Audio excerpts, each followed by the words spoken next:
কিন্তু আজকে ভিন্ন স্বাদের একটা করলার রেসিপি করব।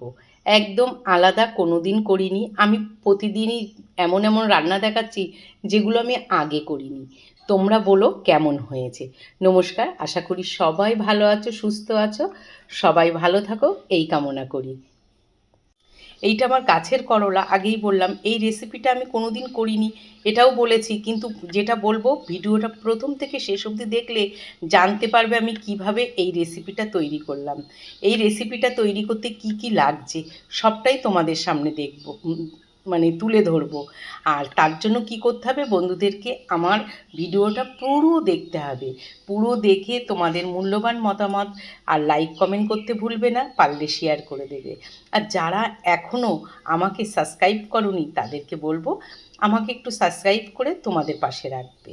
তাহলে কি কি উপকরণ সবটাই দেখাচ্ছি। কড়াইতে জল দেব, কড়াই বসিয়ে দিয়েছি। এবার দেব জল, জলের মধ্যে দেব সামান্য লবণ। জলটা ফুটে উঠেছে, এরপরে করলাগুলো দিয়ে দিচ্ছি। করলাগুলো ফুটতে থাকুক, আমি কি কি মশলা দেবো সেটাই তোমাদেরকে দেখাচ্ছি। এর মধ্যে মশলা পোস্ত, চালমগজ, কাজু, দুটো কাজু দিয়েছি। তোমরা অন্য কিছু দিতে পারো, সাদা সর্ষে দেবো, পেঁয়াজ কুচিয়েও দিতে পারো, বাটাও দিতে পারো। দেব হচ্ছে টমেটো, আর পরে দেব এই রসুনও দেব, আর এই কাঁচা লঙ্কা দুটো পরে দেব। আর এটা কিন্তু আমি সর্ষের তেলে রান্না করব। হলুদ আর কালারের জন্য তো অবশ্যই তোমার লঙ্কার গুঁড়ো দিতে হবে। আর দেব হচ্ছে কালো জিরে আর শুকনো লঙ্কা ফোড়ন। আমি এই সব মশলাগুলো বেটে নিই। এবার আমি দেখব উচ্ছেটা কতটা, উচ্ছে না করলা কতটা সিদ্ধ হয়েছে। এই যে বেশ ভালো সিদ্ধ হয়ে গেছে, এরকমই নামাবো, কারণ এটাকে আবার তেলে ভাজবো তো। আর একটু সামান্য হবে, আর একটুখানি টাইম রাখি, তারপরে নামিয়ে তোমাদের সঙ্গে দেখা করি। এই সিদ্ধ করলাটা তুলে নিয়েছি। এরপরে আমি কড়াইতে তেল দেব। তেল দেওয়ার পরে তাতে কালো জিরে, শুকনো লঙ্কা ফোড়ন দিয়ে তারপরে করলাটাকে আমি ভেজে নেব।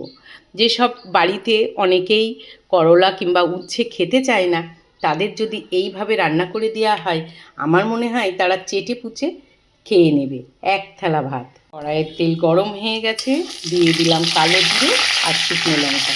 খুন্তিতে একটু জল ছিল, সেই জন্য চড়বড় করছে। এটা ভালো ভাজা হয়ে গেলে এবার আমি দিয়ে দেবো করলার সবজিটা।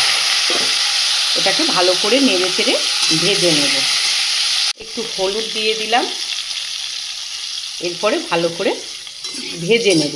লবণটা যখন সিদ্ধর সঙ্গে দেয়া আছে, ওই জন্য এখন আমি লবণ দিচ্ছি না, পরে আমি লবণটা দেব।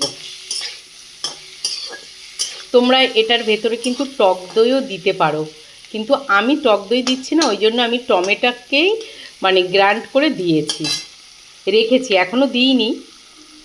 ভালো করে ভাজা হয়ে গেছে, এরপরে আমি মশলাটা দিয়ে দেব।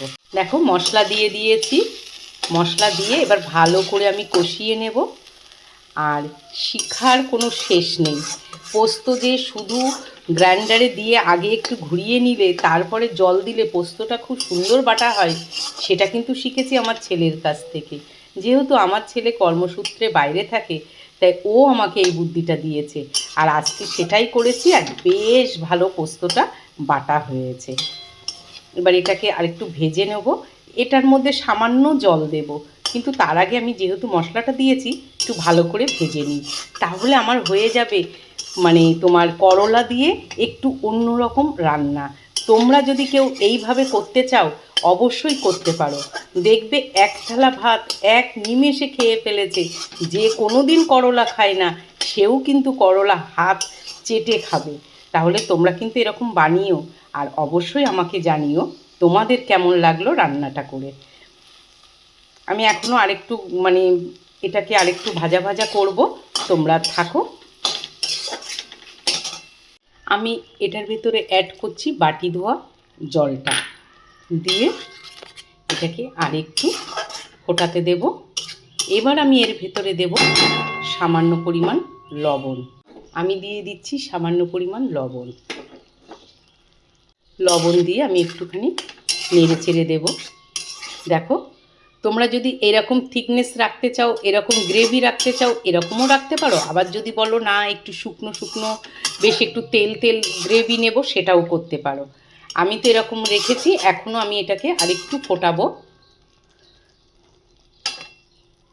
আমি কিন্তু ব্যালেন্স আসার জন্য দিয়ে দেবো সামান্য চিনি, ওপর থেকে দিয়ে দেবো একটু সর্ষের তেল। তাহলে আমার রান্নাটা কেমন হলো অবশ্যই কিন্তু কমেন্ট করে জানিও। আর যারা করলা পছন্দ করে না তাদেরকে বলবো একবার এইভাবে রান্না করে খেয়ে দেখো।